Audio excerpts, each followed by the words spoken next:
All right. Good evening, everyone. This is Ron. It is time for us to get started, see if we have questions. Monday, October 27th, a little after 6 p.m. And let's start and see if we have any questions, anyone. Maybe what we talked about over last couple of days over the weekend, or again, anything that got your attention last 24 hours or so. Any questions, comments?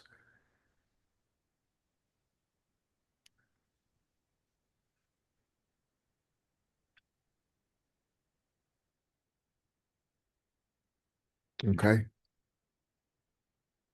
Um,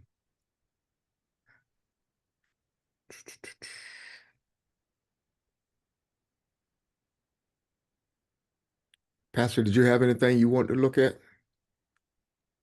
in particular? Not in particular. I was wondering if there would be any questions from our discussion in the for the last couple of days. Um, I I was listening to a video today. One of the things the guy talked about kind of sparked something inside of me, and that is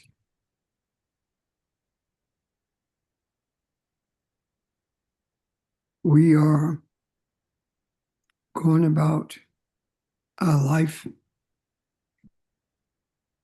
like everything is okay. What I mean by that is there are so many people who are engaged in things that really don't have a positive bearing on humanity, and yet they believe that they are fighting the good fight, and I use that loosely. Um, what the video sparked in me is this. It helped me to see that when I watch football games, I used to focus, but it's hard to focus now. And it helped me to understand the reason it is difficult to focus. It is because people are suffering. And I'm looking at something that has no value. My focus is on something that has no value whatsoever. One of the, we're pro athletics altogether. They are the most racist and reprehensible corporations that ever existed on the earth. And we have been indoctrinated to the extent that we embrace them, even though we know that they are a distraction. I'm by no means attempting to tell anyone what they should do or should not do. But I am saying that we need to probably rethink our lives. I'm not saying we should be in mourning either. But just like the ratings of the news media has dropped because there's no value in them, the same thing must happen with everything else that's a distraction. And if we don't talk about it and make sure it is in the macro, then there is little expectation for people to rethink it.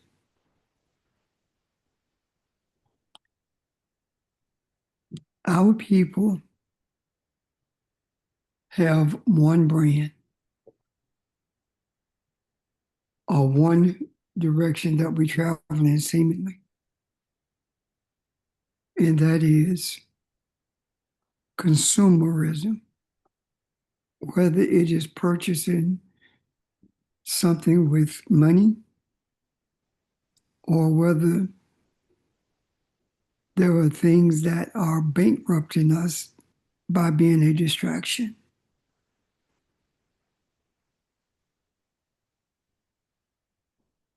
The energy is shifting rapidly. The energy of our desire for spirituality and the wholeness of humanity and the earth is that energy is increasing. The rhythm has a more steady beat now than it ever has. Yet, there are times we step from the pathway and embrace distractions. It has been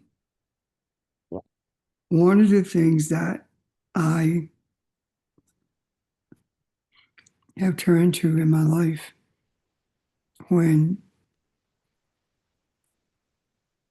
I feel like I'm being distracted, overwhelmed, or whatever.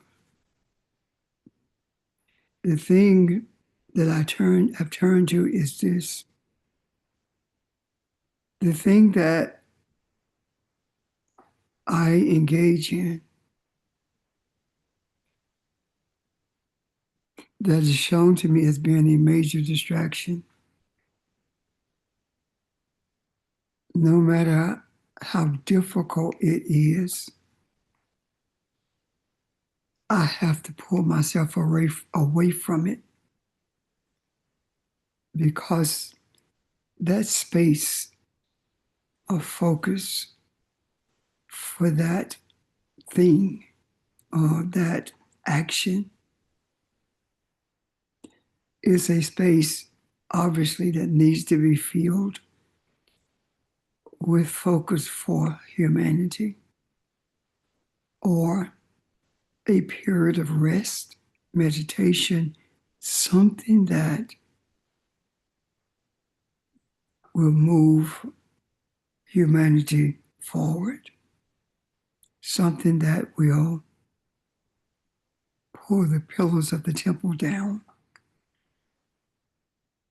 something that will give a greater clarity of what it means to travel a spiritual journey with undying commitment.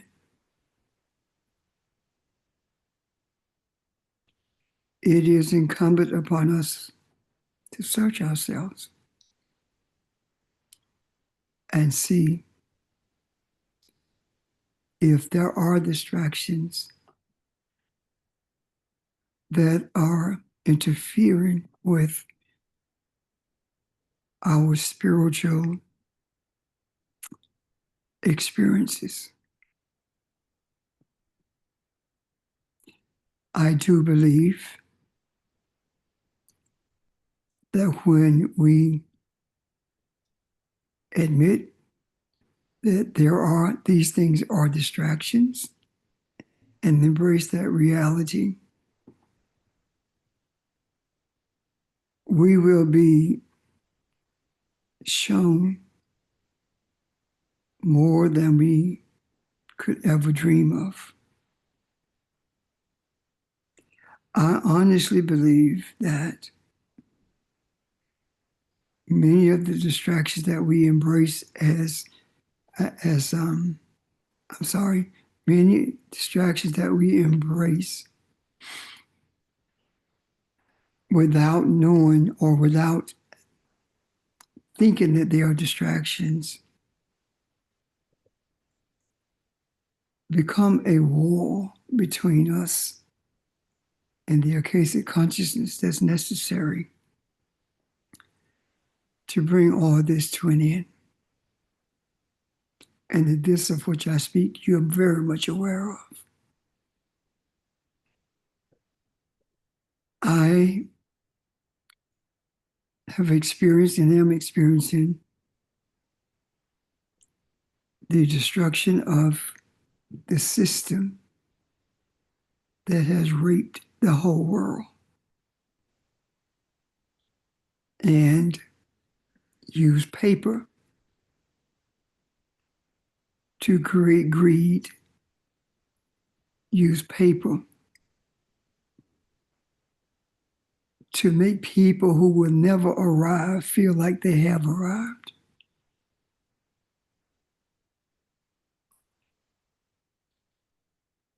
There are several things that are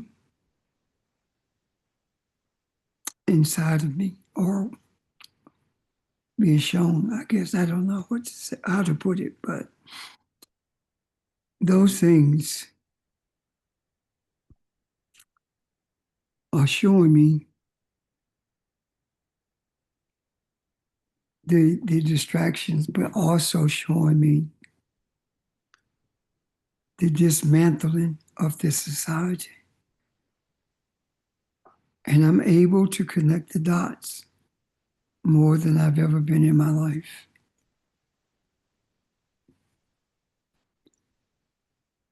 So, what am I saying to you guys?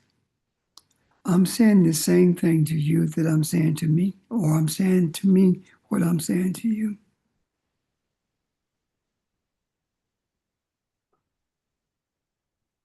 We are so close to a breaking point. We have only a few days left. And we are going to be in the midst of people who don't know where their next meal is coming from. Our people are in positions that they have been forced into, and that space that they have been forced into is a space that's filled with pain, fear, and anger without them being able to discern which emotion they are experiencing at any given time. That type of confusion is a heavy weight that no one should have to carry.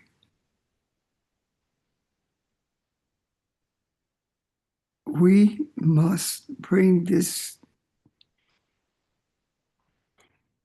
thing, this journey, to a place where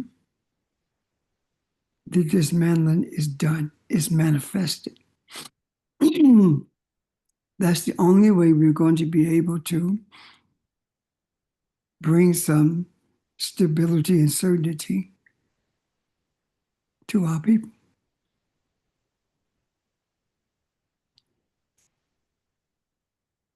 Our ancestors led, suffered indignities, waiting for us to get to this place where somebody would raise up and cry out, "Show me how, show me the pathway." And regardless of what it costs, I am willing to travel the pathway that you lay before me. We have chosen to walk that pathway.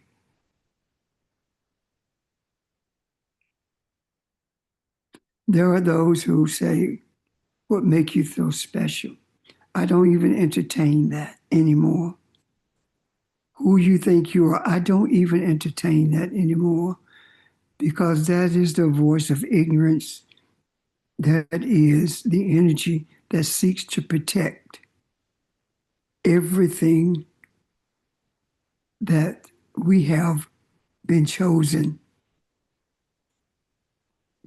to withdraw the ability of it to be a hindrance to mankind. We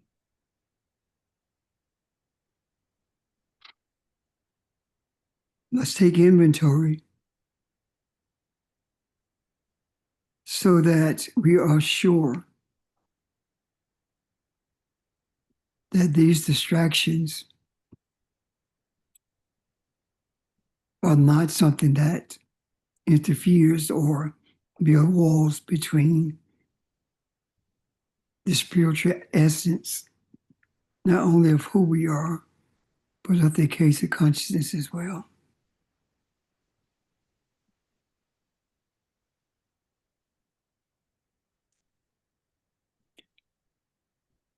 Our lives don't belong to us. We belong to our lives, meaning that life does not belong to the material us. Life belongs to the spiritual us, because that in itself is life. That being the case, it is imperative that we take time from every single day to have experiences with the ancestors, to have opportunities to be infield with the consciousness, or the not so much infield, but be made more aware of the consciousness, so that we make sure we are not presenting in an academic way, neither are we receiving academically. We are presenting spiritually and receiving spiritually.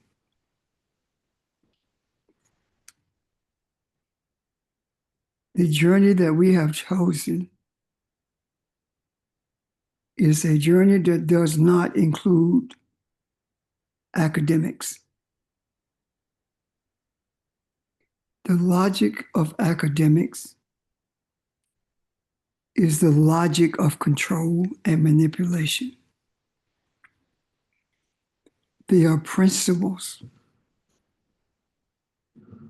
that we are dismantling, yet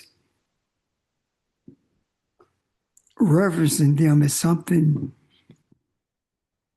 that we must embrace.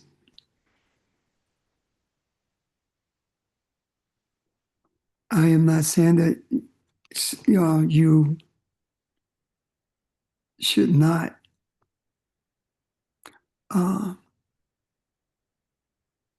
have any thoughts about academics, but I am saying that when you do, you are obligated to ask yourself, is it true?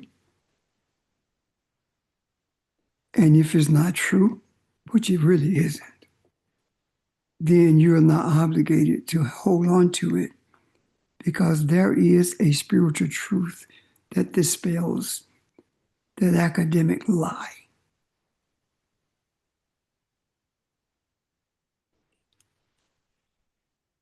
I'm in a space now where I don't believe anything that I was taught as I move through this system of education, not just in this country, but anywhere in the world, because it is a subliminal indoctrination to bring us to a space where we fall in love with the paper and embrace the paper as our deliverer. When I say paper, I'm talking about money that has no value. Paper has no value. Ink has no value. The only value that it has is in the value that the printer said that it has. And if we continue to attach our value system to the paper, then we render ourselves of being of no value to the freedom, the deliverance, the rising of humanity, especially our people. Because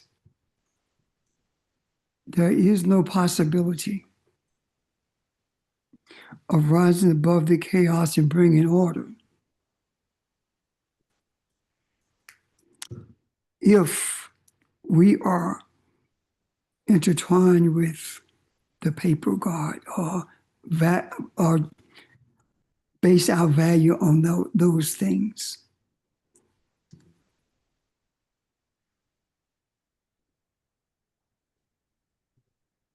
Our value cannot be measured. Our journey cannot be charted. There isn't a map that shows us the way to go. It's only a spiritual unction that we follow.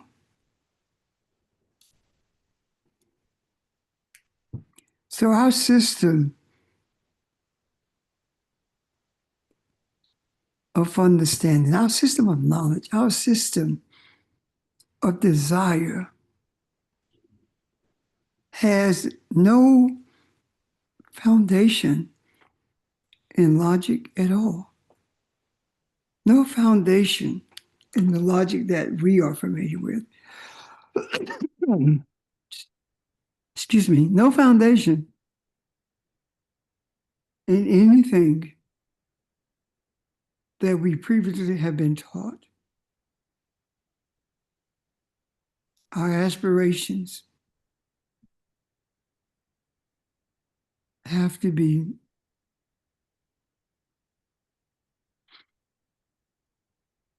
the same, but not necessarily presented the same way.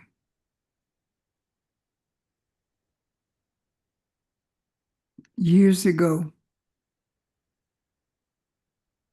I said to the Creator,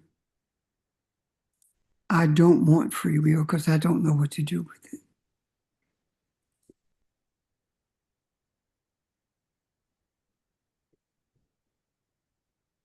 I vowed to go wherever I was led, regardless of what it costs me. And here I am, understanding now that those days when I was shot at, those days when I slept under houses, those days when my life, my bodily life was put in jeopardy, and it did not frighten me at all. Those days were days that were conditioning me so that I would not fear the face of those men in particular who sought my destruction because of what was being taught. Far from that now. We not James, we are on the same road. There's nothing to look back to. Distractions do not cause you to look back. Distractions does not force you to look back. It doesn't even come to your mind to look back. But distractions hinder our sight as we move forward.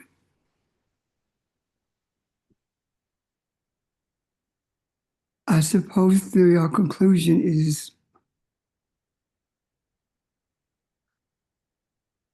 we are in for some very, very dangerous times.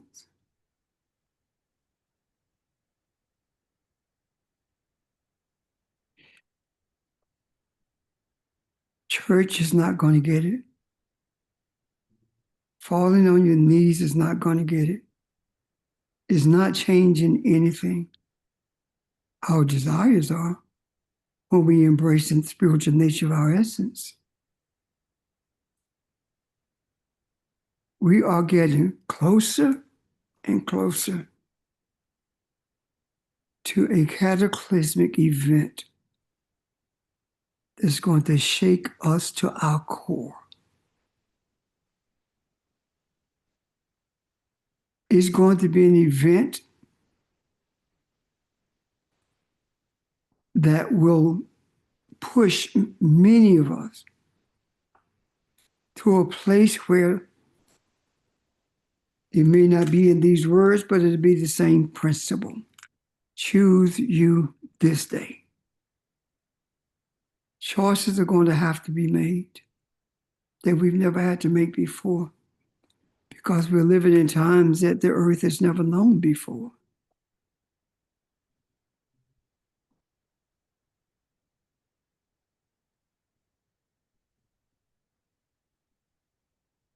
So tonight, this evening, I'm asking you, search yourself. See where you are.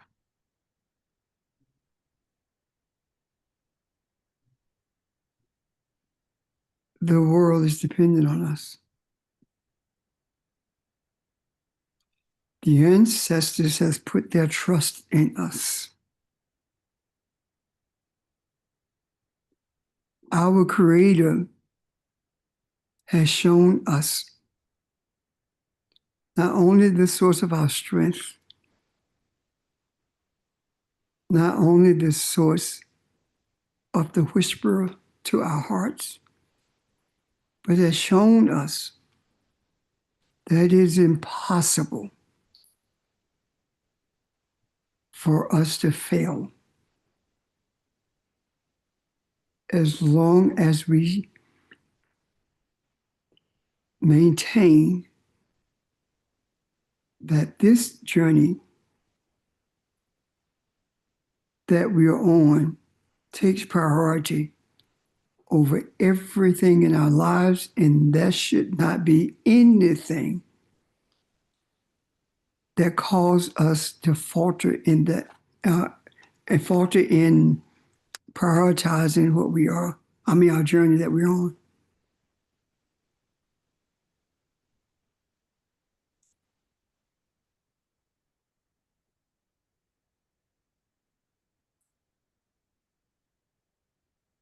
I'm done.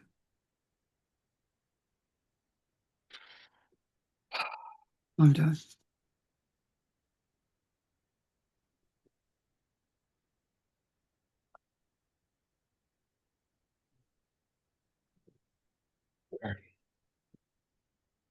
Thoughts or questions, anyone?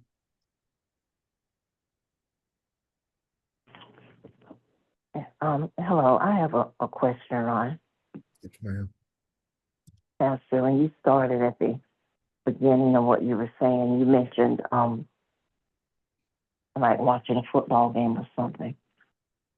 And I guess my question becomes, when do we know, or when do you recognize that what you call entertainment has become a distraction? If that makes any sense. Whether it's entertainment with football or any sport or anything for that matter. When it begins to chew up more of our time, or it becomes more important to us. Let me put it this way.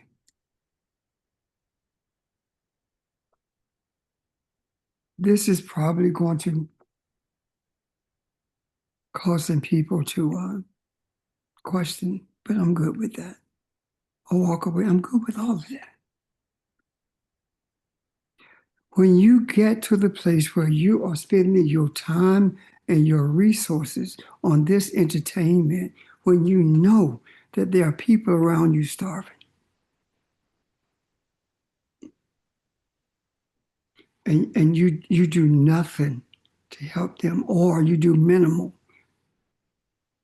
and you spend more time involved with that entertainment than you do with understanding your reasoning for being here, understanding who you are, understanding the principles of your spiritual nature. These things were created. Every single entertainment force on earth was created for one purpose, and that is to distract our minds from what's real so that the controllers of the world could continue to do whatever they chose to do with impunity.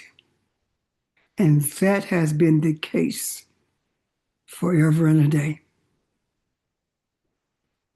It is so ingrained in us until it has become as addictive to some of us as crack cocaine is to the one who is addicted to it. That I cannot determine the extent of that for Kathy. Kathy has to do that. But I can for me, because I don't have a right to give you a list of priorities or to tell you you're faltering on this journey. Your commitment will speak to you much louder and much clearer than I can. The question is, are we listening? Does that help you, Kathy? It does. Thank you, because I asked that question because I know the things being as chaotic as they are sometimes, and I know what we do 3 days a week, and I know that we are meditating and doing all of those things, but sometimes you have to just shut it off and go do something that's mindless, that you're not even having to give thought to just be able to deal with a lot of things sometimes. So I wanted to make certain that I'm understanding exactly what you're saying, and I do now. So thank you. Thank you. Here lately, we have been talking about things that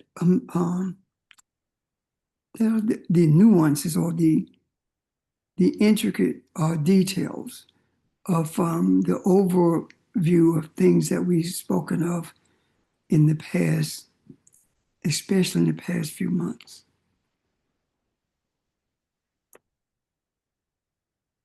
The reason for this is because these detailed discussions that we've been having have a purpose that is just important, if not more important, than the overarching spiritual conversations or spiritual understandings that we have received. Because it is not the overarching things that will hold you when things go awry. What am I saying? We can talk about Jesus is a euphemism. We can talk about we are Elohim, and we can talk about what that means to us. But now what we are talking about is not just we are Elohim and not just what it means to us. We are talking about now being expressive of Elohim, living Elohim, as opposed to knowing or saying we know who we are. There are things that are done differently when you embrace the essence of being Elohim.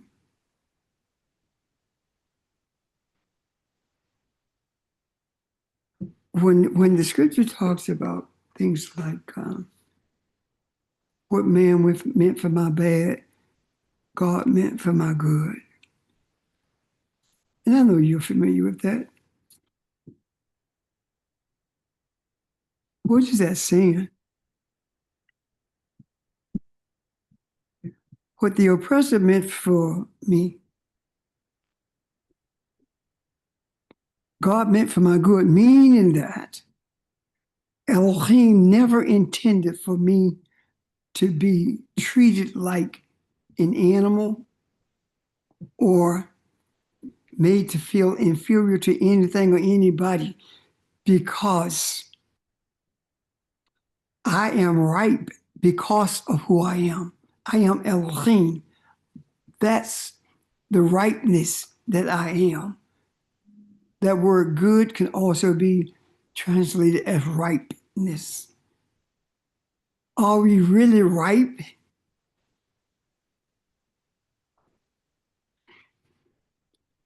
Are we really willing to look at what the book says Elohim is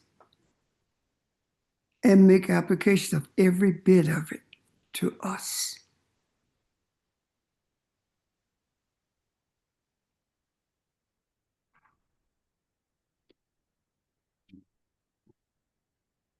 Are we willing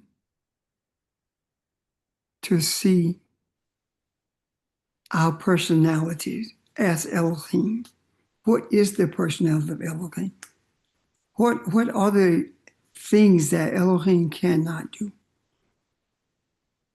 If there is nothing that Elohim cannot accomplish, then is there anything that's too hard for you to accomplish? What does that mean to you?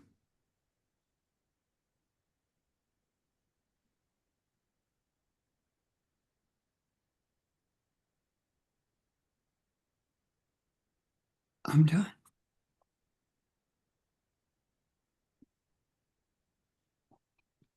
Comment, clarity, anyone?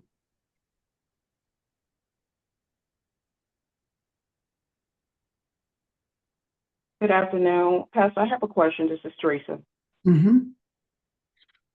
I was listening to the service yesterday, and I guess I was kind of confused because when we said we're protecting our peace, correct me if I'm wrong, I think you said that we are peace. And how can you tie that back into what you're saying right now about academics? Because at some point in some time, we do need to shut down and take notice, again, of who we are, but recognizing that moment. Thank you. I'm not saying that we should shut down, but I am saying shut down is not who we ought to be. I am saying that the majority of our time should not be shutting down. I'm not saying that, but I am saying Correct. that Correct. I know you weren't, but I'm sorry. Yeah, I was just trying to ask a question to kind of clarify, because I agree with you. We can't shut down all the time, but to recognize it and to know when we need to listen to God talking to us. we are God.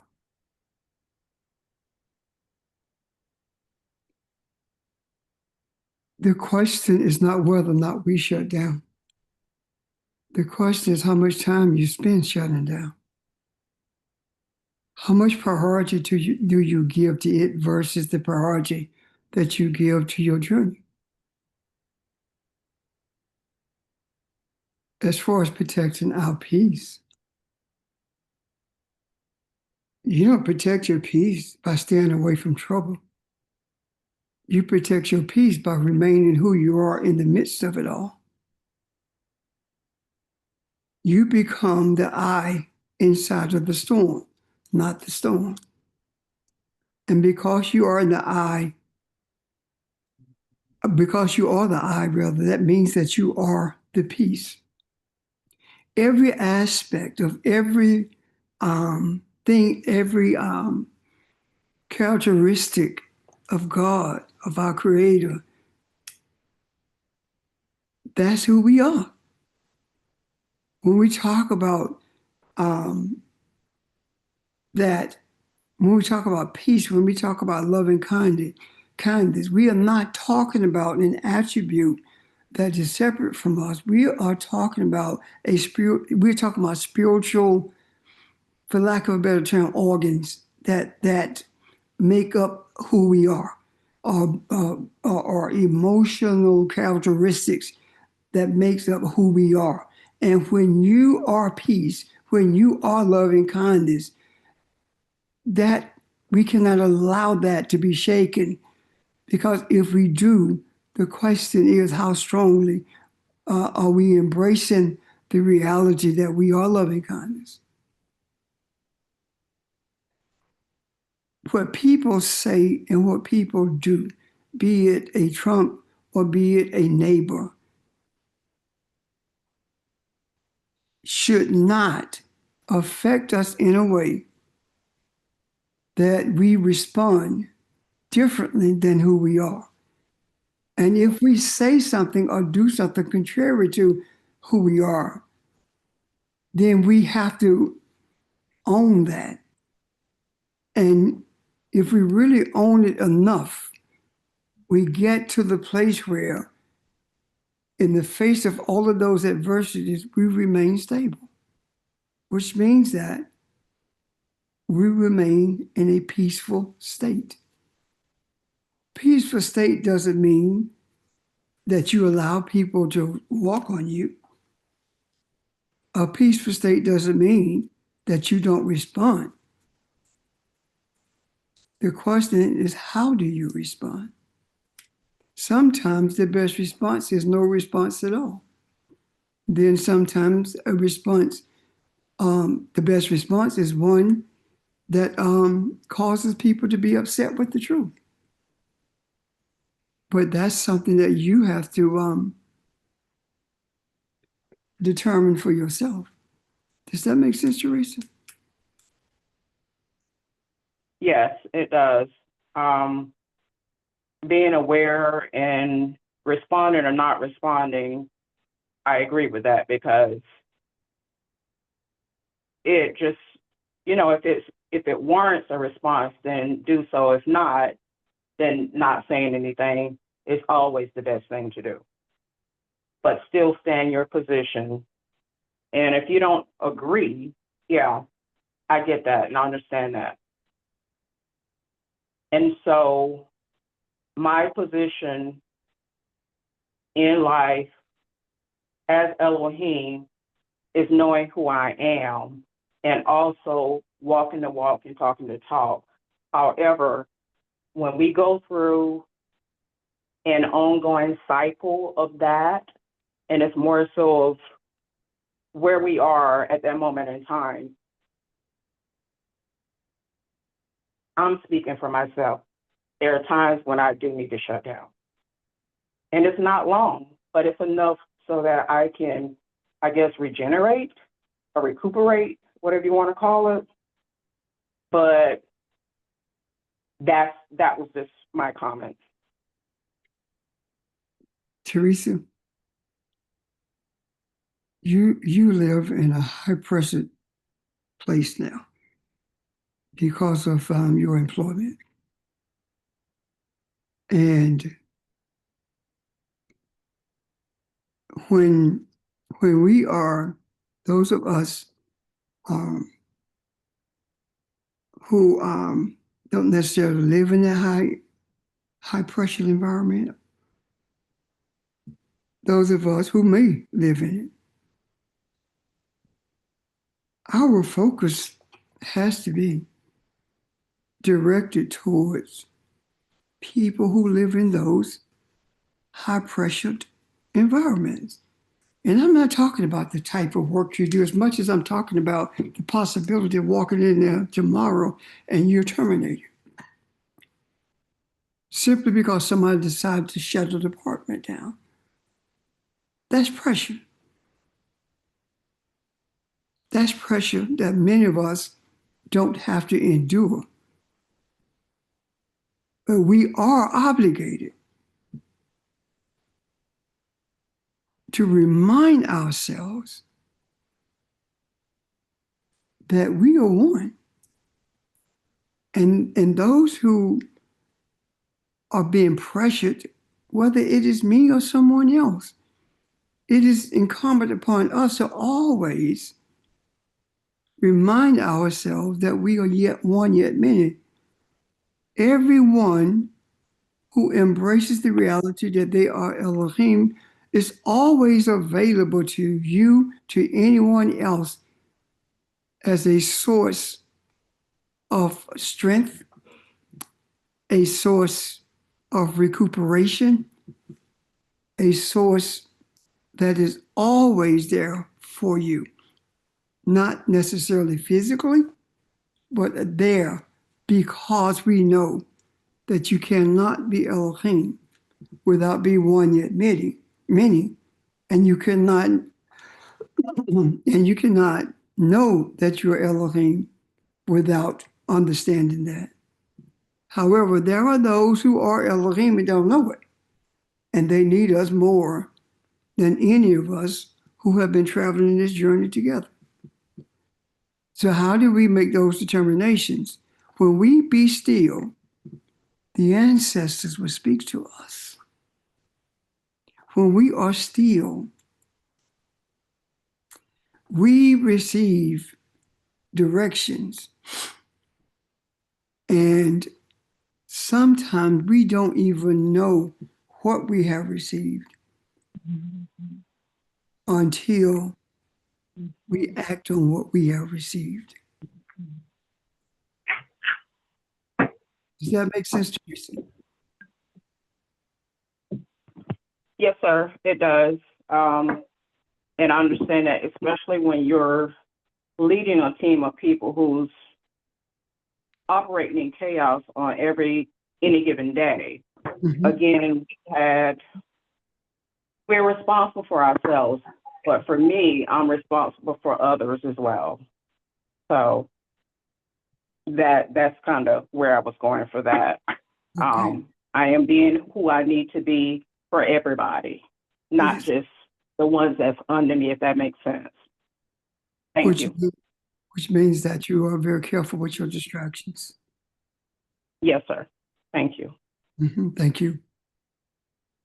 I'm glad Teresa brought that up. That's a really important point because we set the tone for the environment. And the more that we are able to center ourselves and to stay focused and to present that to the folk around us, even though things are chaotic, they will start calming down if they see that you're Hold on that for a you second, you Barbara. got it. Barbara, hold on a second. Would you mute, make sure your phones are muted, please? Okay, Barbara. They'll start calming down and they won't even know why.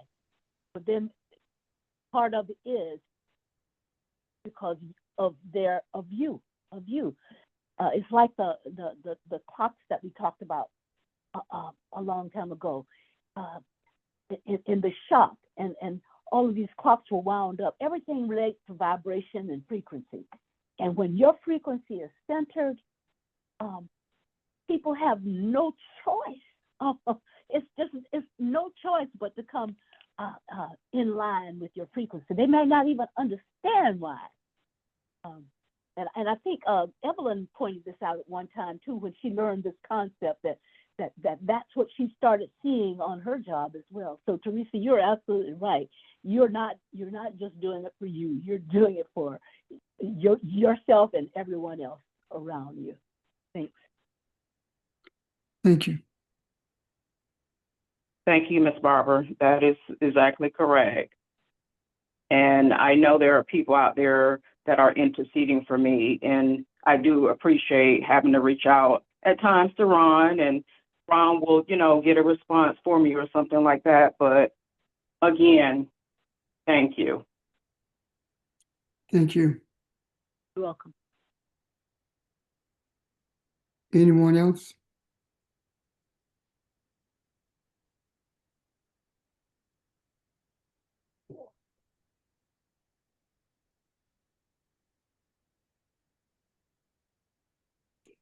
Ron?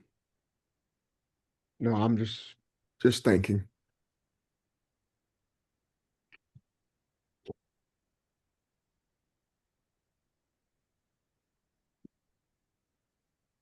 Good evening, I've everyone. noticed that.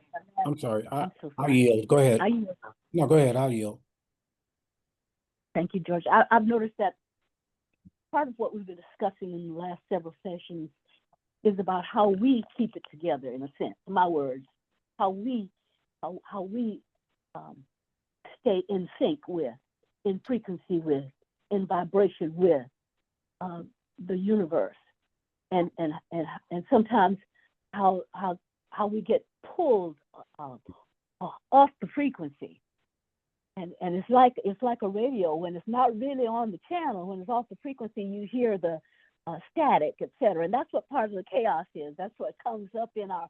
That's what we see and focus on when we're not on the frequency. And so I noticed that that's what we've been doing. We've been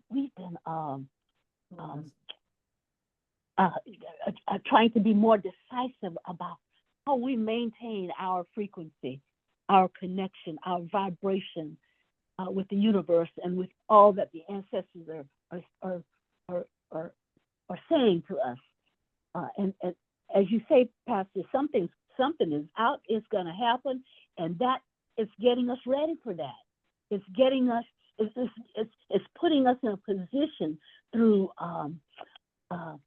reaffirming to each other and supporting each other. It's putting us in that position where with whatever happens externally, we're going to be able to maintain that frequency, that vibration, that connection, so that we can continue to hear from the ancestors rather than be pulled apart by whatever the cataclysmic distraction will be.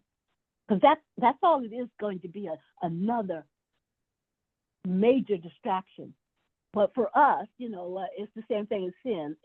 Can you have a big sin? Well, any distraction is a distraction, and that's the way I choose to look at it. If it's a distraction, it's a distraction. Whether it's a little or big one, doesn't matter.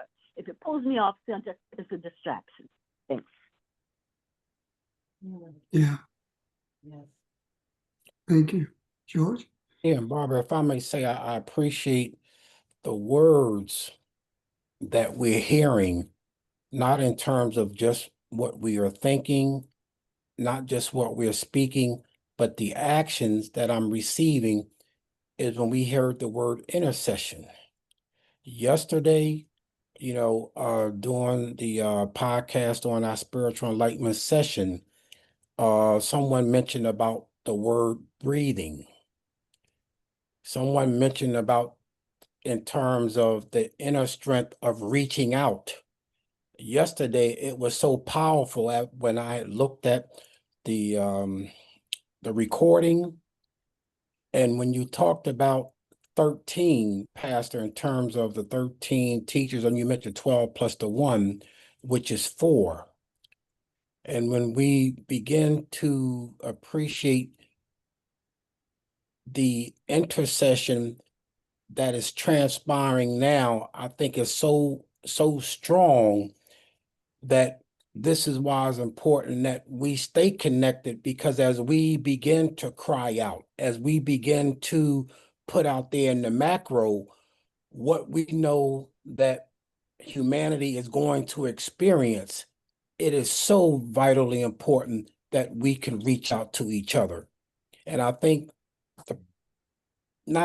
I know that God, the Creator, has placed us for such a time as this, as others begin to be thoughtful about caring for others, that we're able to appreciate that divine breath that's not only in us, but who we are, that we can bring a sense of calm, a sense of peace, a sense of knowing that God has not given us a spirit of fear, but of power and love and a sound mind to be able to appreciate where we are in this now time.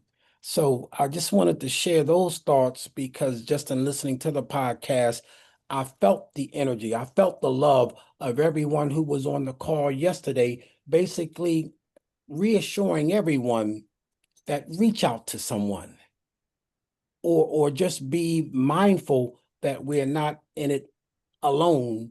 We are one, as you say, Pastor, yet many. So if we need to text that message, if we need to take a moment to breathe and appreciate how we can be restored or just be renewed in that moment, that's the blessing, of our time together, to be able to walk through that moment. So I just wanted to share those thoughts, but I think it's just, we're in a time such as this for a reason. And I think that I know that God is calling us to come together like this. I'm done.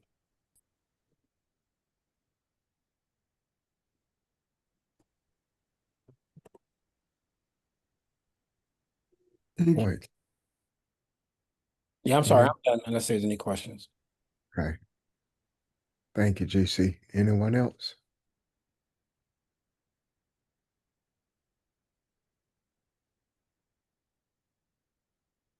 Um, just say this. I mean, Barb made a great uh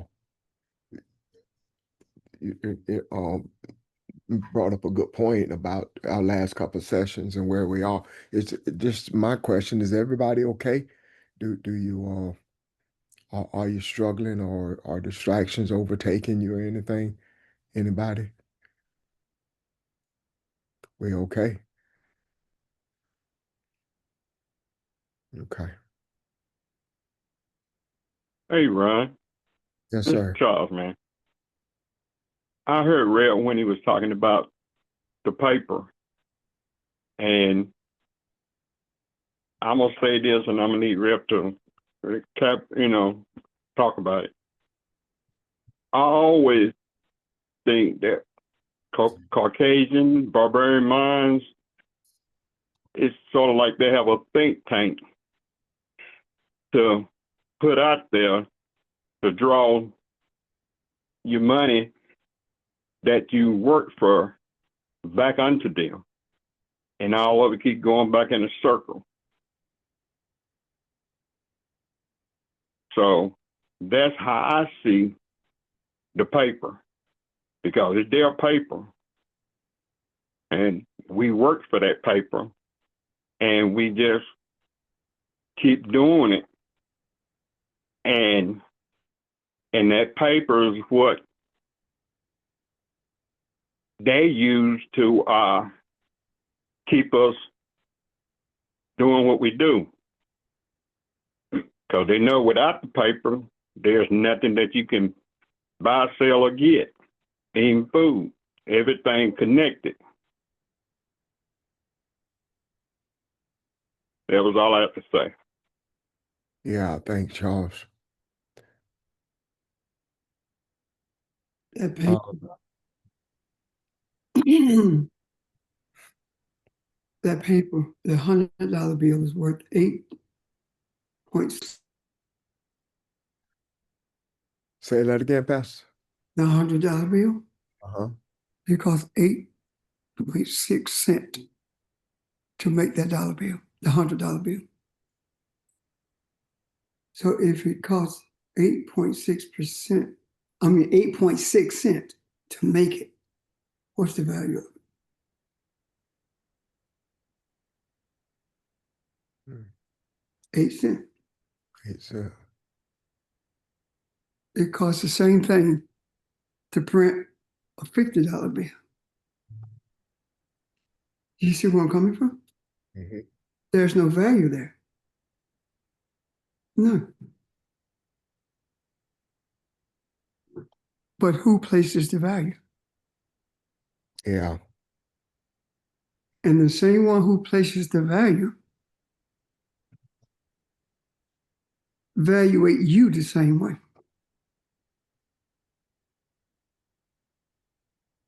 Something that costs 8 cents, you're going to choose it over the welfare of humanity. And you evaluate yourself, you think at $100 when actually it's 8 cents. That's the price you put on yourself. So that cannot be your go-to. That cannot be your focus. That cannot be, you cannot allow that to be your God, your goal.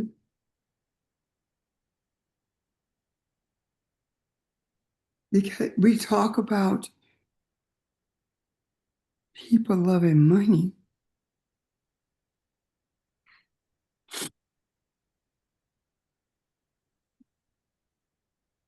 Money has no value except the value that the one who prints the money puts on it. And the one who prints the money, who puts the value on the money, is your oppressor. Then the value of that $100 to that oppressor that costs 8 cents, if he determines that you're going to make $7 an hour as opposed to the 100, then it costs the same amount to make that one bill, but it's 100, and say 8 cents to make each one of those $7. So that's all chaotic when it comes to valuation of things. And we can't get caught up in that. We were told this by our grandparents, our parents. Don't be controlled by money. Don't let money determine who you are. You're better than that. And here we are with people chasing the dollar or making determinations about other people's worth compared to theirs. I make $100,000 a year, you make $25,000 a year. And I'm going to compare your worth based upon the money? But you offer the guy who cleans the bathroom, wherever you work, has more value than you do, regardless of how much money you make. Because if he did not clean the bathroom, none of you would be in there. Does that make sense? The guy who picks up the trash. So we have got our valuation system all wrong because of the indoctrination that we live under, and and these things subconsciously causes us to look differently at our people. Our people don't live in a ghetto because they want to. They live there because they've been forced to. It was economic oppression, redlining. How many of you know that redlining is illegal now? And that's not rhetorical. That what's illegal? What it is, Redlining, Fred? redlining is illegal. Redlining, when you draw a red line on a map and say, do not give loans in this area, and if we're forced to, then the interest rate would be 2% more. How many of you know that redlining is illegal? Did not know. I didn't know it. It's illegal.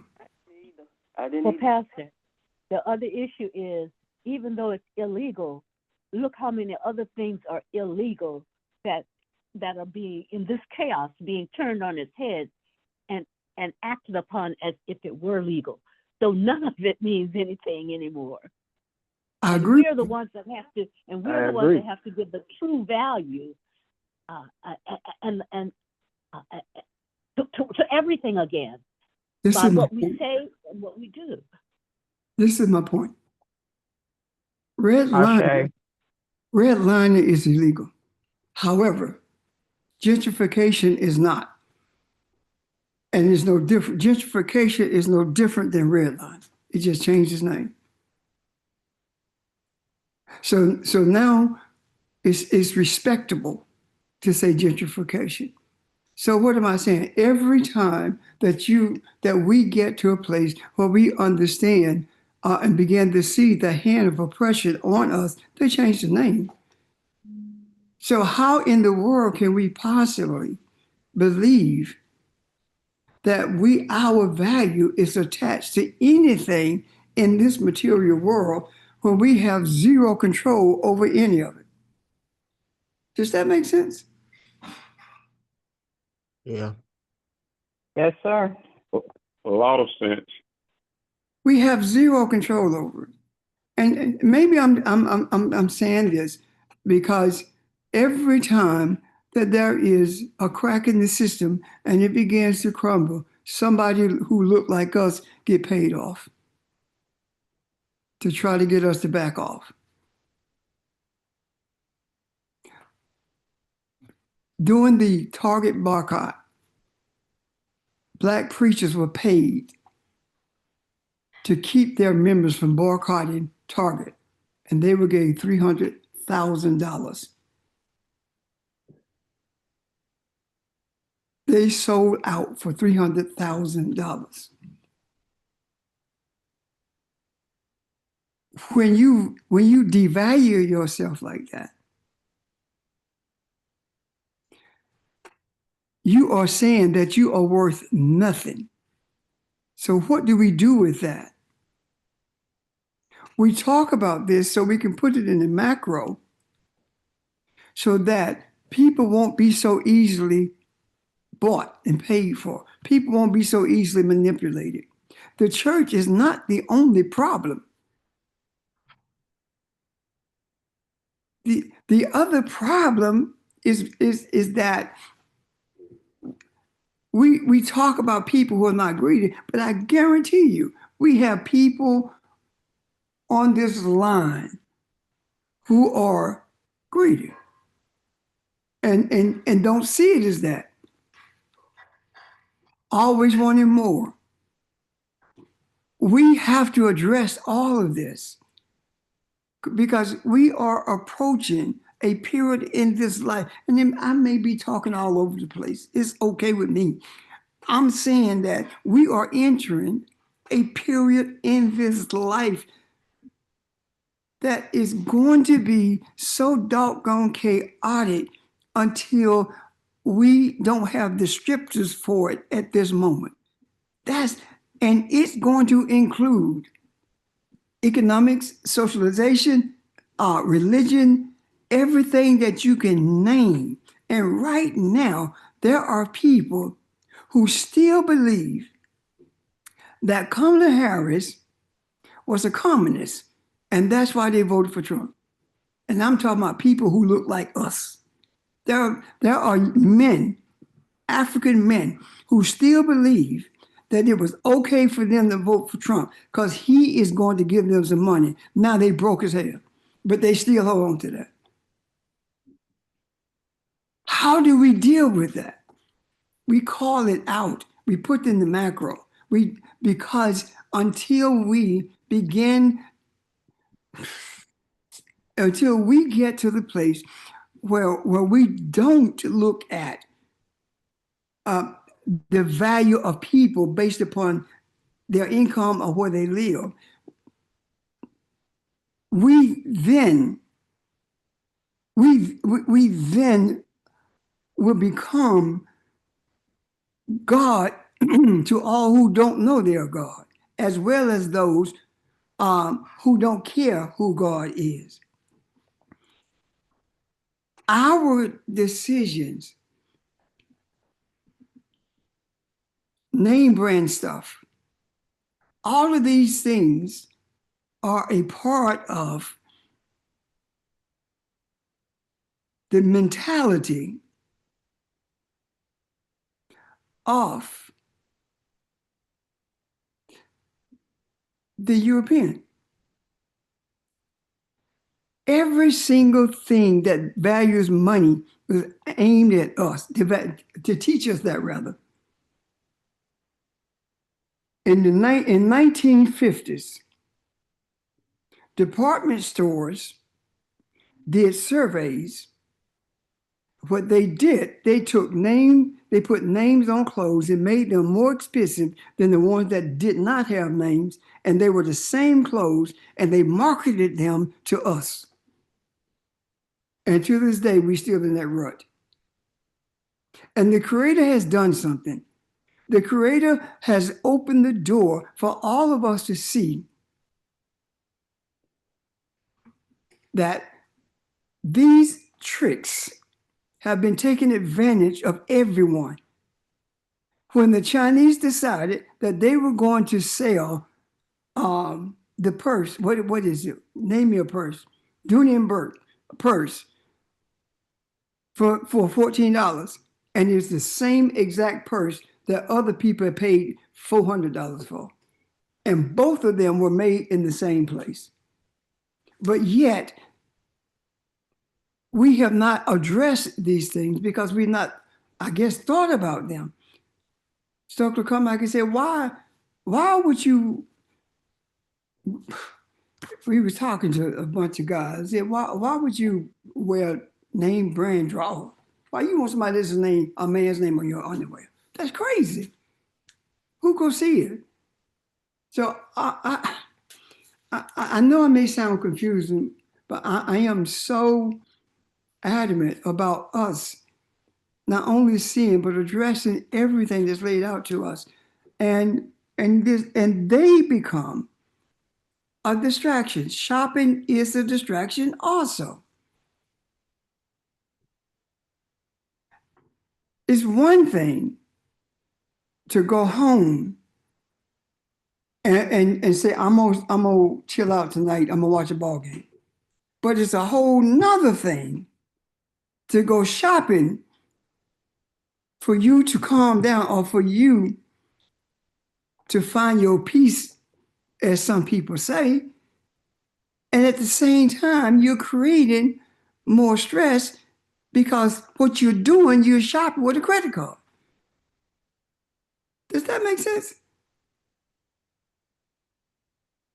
So we Yes. bring distractions to ourselves.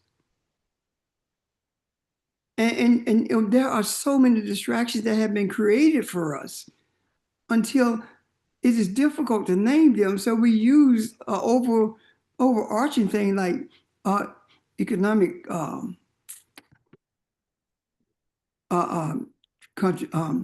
distractions, entertainment distractions, religious distractions, family distractions. All these things are distractions.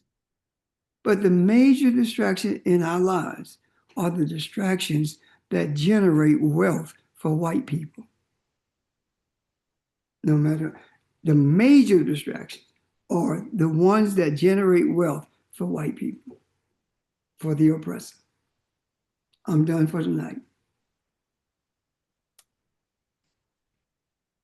May I just add that if anyone wants to participate, the next blackout is November 25th through December 2nd, and it's about how you choose to spend your money or not, and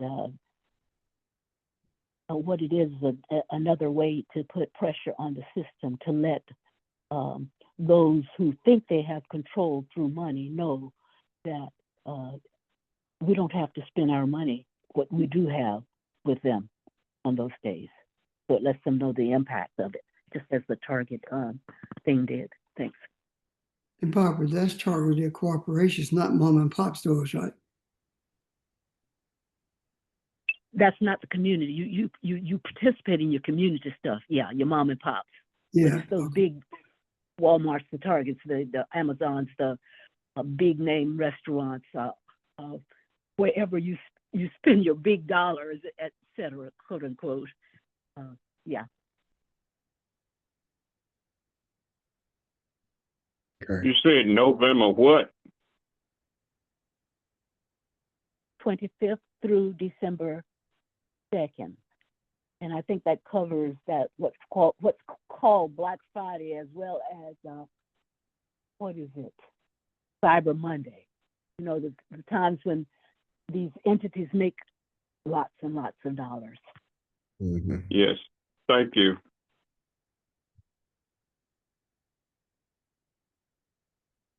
Seemed like there was someone else that had something. Was it you, Evelyn? Is somebody else have a question or comment? No, thank you, Ron, for that. No, I was just agreeing with Pastor. Okay. Thank you, Ron. You're welcome.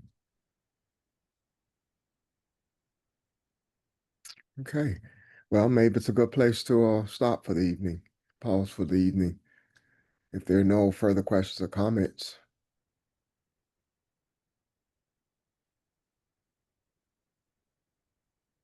Okay. Thank you, everybody. Thank you for your energy and good session. Thank you. Have a good evening. Yeah. Have a good evening and have a good week. Thank you, you too. Goodbye. Take care, You family. too. Bye, everybody. Bye, Have a Pam. good evening, everybody. Have a good week. Well, they can see you are the ones that